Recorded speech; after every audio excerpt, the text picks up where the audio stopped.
Hello, friends. This is Pritha with 5 minutes of authenticity, and welcome back to the space where I take themes every month and go a little bit deeper into them.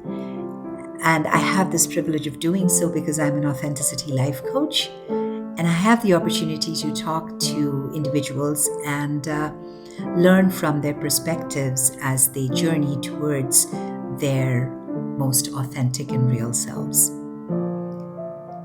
So if you've been here before, welcome. And if you're here for the first time, do subscribe. I generally follow a theme, and the theme for March is rewriting our narrative. So last episode, if you recall, we talked about acknowledging the story that you're living and asking yourself if it is one that you have inherited or if it is one that is truly your own.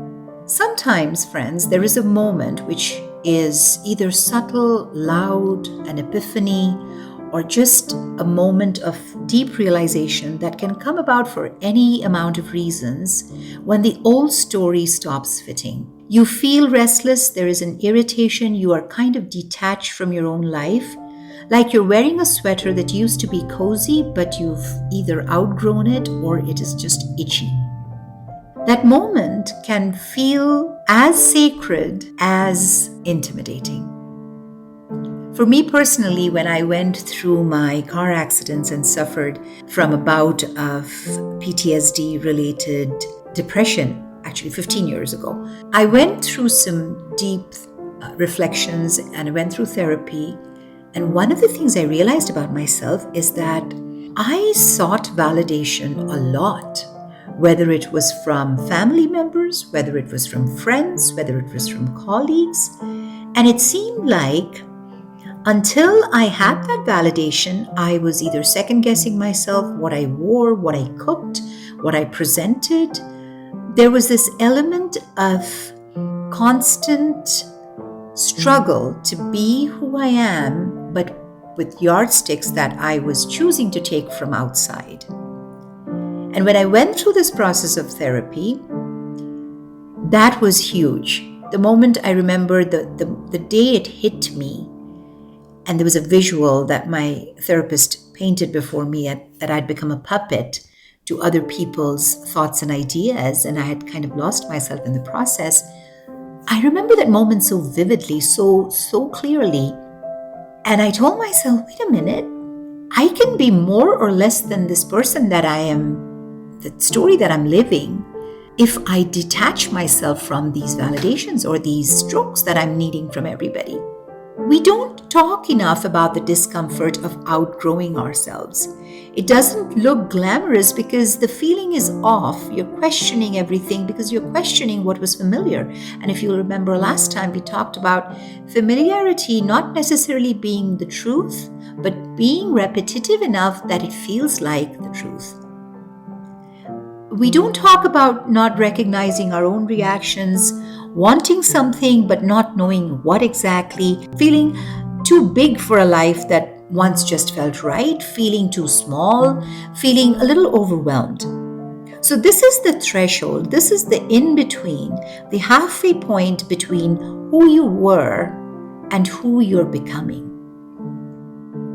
Now, the moment people have these realizations, it could be from a relationship. I know certain individuals when they have had to think about a divorce, or when they've had to think about leaving a job, or when they have had to have a hard conversation with a friend where their socio-political views or religious views were different. That threshold is does not feel like a very safe place. Let's put it that way. And the thought is, am I failing? I work with an individual who has had to have very hard conversations with their family members because of certain basic differences they feel about their faith vis-a-vis their family. There are times when they have told me that, Pritha, maybe I'm failing as a person in this role, but truth be told, when they look back on this process, they were not failing. They were outgrowing their old story. So I invite you, friends, to think about a time in your life when something that once felt perfect suddenly didn't. Maybe it was a job, maybe it was a relationship, maybe it was a role, maybe it was a version of yourself. For me, it was that version of myself, like I mentioned. It just didn't feel right that I had to dress a certain way to please anybody, that I had to cook certain foods so my guests would like it, that I had to invite certain people to fit into this particular crowd. I realized I would rather spend my weekends alone than be in the company of people I didn't enjoy. And it's overwhelming. It's almost like you're standing in the portal and you see this place where you're free, and then you look behind you and you see the shackles, but you're not sure whether their shackles are true or you're just imagining them. And that discomfort isn't a sign to shrink away, friends. It is a sign to evolve. It is a sign to reflect and realize that outgrowing is not betrayal. It is alignment.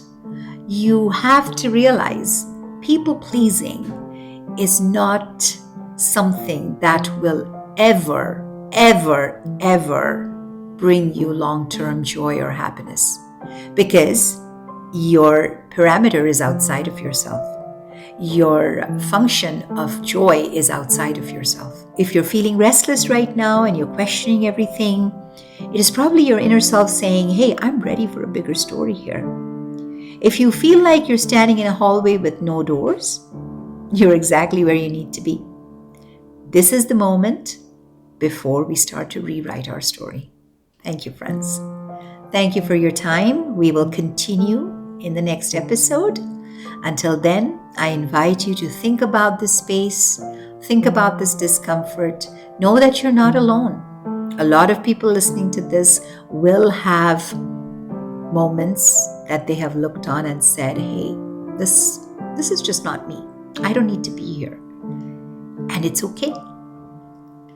Until next time, this is Pritha with 5 minutes of authenticity. We will continue rewriting our narrative in March.